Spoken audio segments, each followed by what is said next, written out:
Morning guys, so this is kind of a second breakfast idea or mid-morning snack or afternoon snack.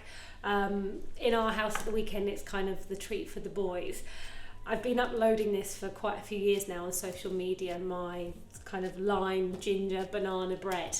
Last year I experimented with coconut flour just to try and see if I can improve the recipe and have it sort of slightly more healthier.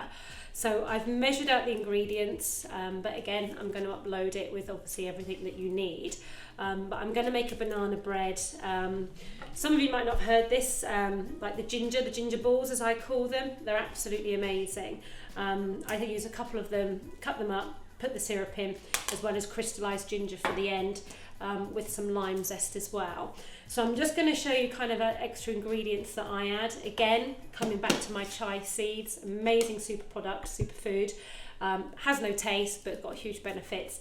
And then to keep any kind of cake, loaf that I make, I always use a dollop of yogurt as well. This is a dairy yogurt. You can use alternatives. Coconut Collaborative, I think they're called.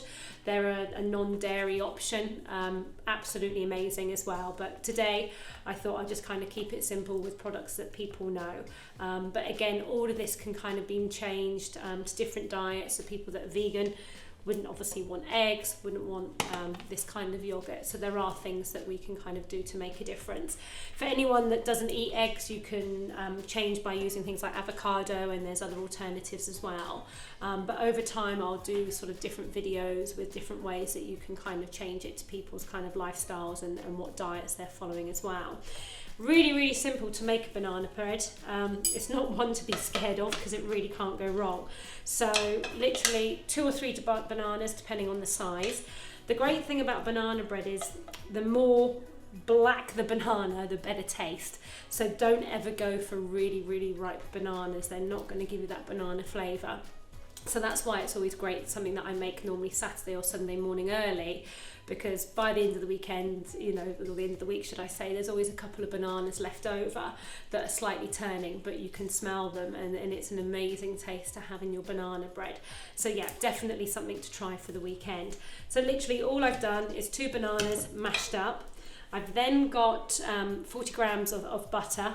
I actually use a salted butter. Again, you can go for a non-dairy option. It's completely up to yourself.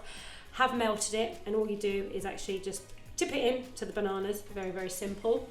Then I've been using coconut flour mixed with baking powder. Again, I'll add how much that you need, and you just literally tip it all in. Would help actually if I took this out first. And then again, you can add to it. So I always add chia seeds in. You can add chopped ginger, cinnamon, anything that you wish to add for sort of spices as well. So I'm going to add some ginger and some cinnamon powder into that. Just to make sure that I don't actually pick up the chili one by accident, otherwise that could be a bit painful later. So literally ground cinnamon. All you need is a teaspoon. Just sprinkle it in, and the same again with some ground ginger. I love fresh ginger in mine, so I'm actually going to use some of this in a moment as well. But literally with this, because I'm going to use the ginger balls, I just use a very small amount.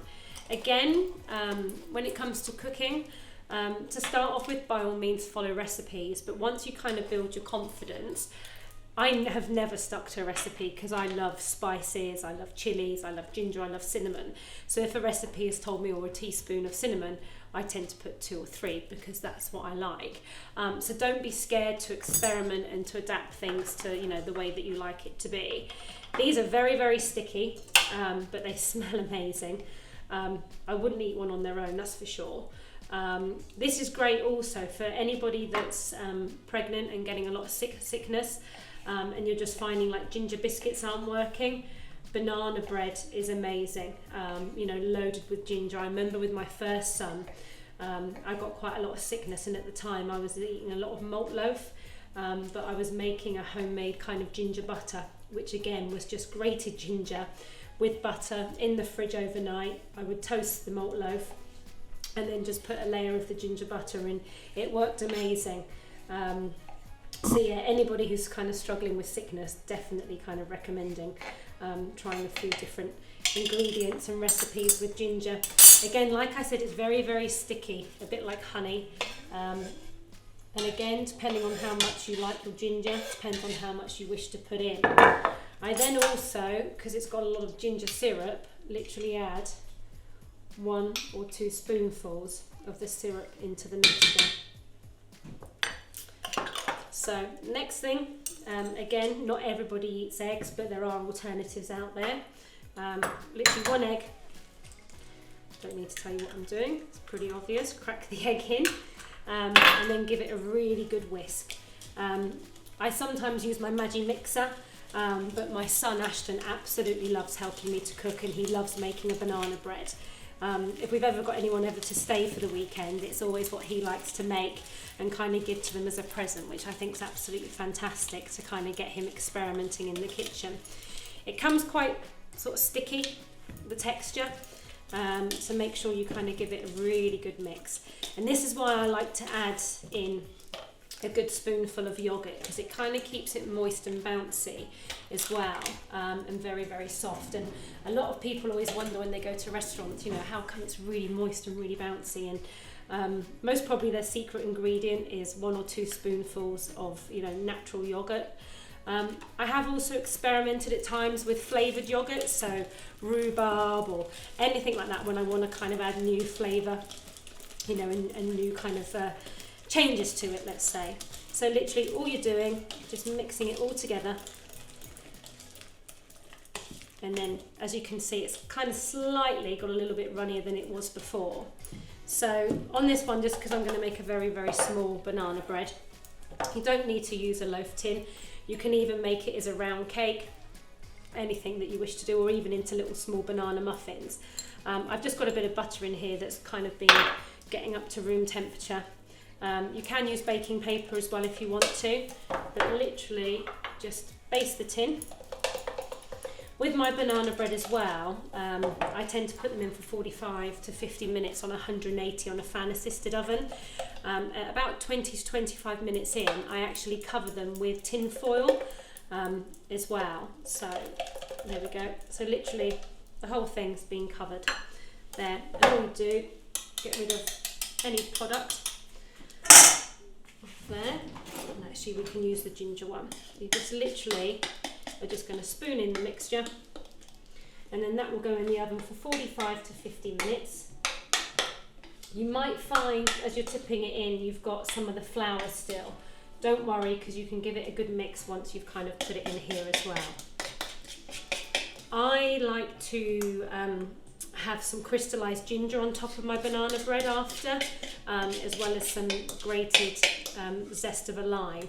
So I tend to do that whilst it's cooking, because I then put the lime into the fridge with a tiny, tiny bit of water to kind of expand the skin on the lime. And then I then use that whilst it's cooling down. So literally, banana is in the tin, in the oven, 45 to 50 minutes. And then you'll have a nice snack or a go-to breakfast treat. Not recommended to have it every day, but you can put into the toaster and put whatever you want onto it, even peanut butter or jam. You know, there's so many things that you can put on there. So that will be ready in about 45 to 50 minutes, and then I can show you the bits that we can do with the lime. But all I'm going to do now is you literally just peel some of the zest off and then just put that into a small bowl in the fridge, and then when it comes out you sprinkle it and we'll let it cool down. So I'll show you that a bit later. Banana bread is ready. It's risen, which is always a good sign. I just literally, as you all know when it comes to baking cakes, tip out the banana bread. I tend to leave mine for a good half an hour to an hour to kind of cool down.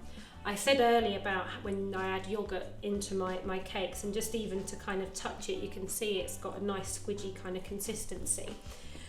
This banana bread's got chia, mixture of seeds, and also ginger.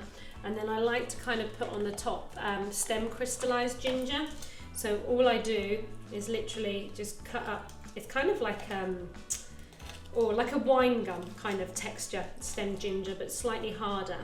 So I literally just cut it into into sort of small pieces, which literally kind of goes on top of the banana bread.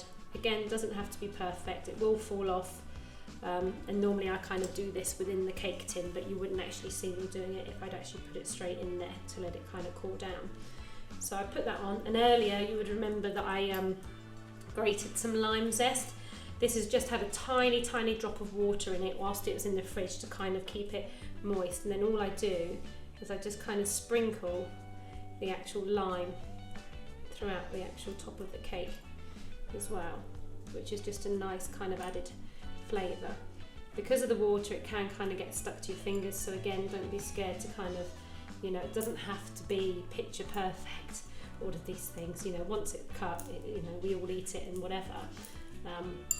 So literally, and then you tend to get a little tiny bit of juice. I literally just get my fingers and kind of use that last bit of lime juice on top of the cake and let that soak in. So I would normally kind of leave that for half an hour to an hour to kind of cool down. There's a few more bits of ginger. But like I said earlier, with kind of like the soft texture, literally you can see how moist it is because of the yogurt that I added in. And also you can kind of see the ginger as well that we did earlier. So we'll be tucking into that in a bit later with a nice fruit tea.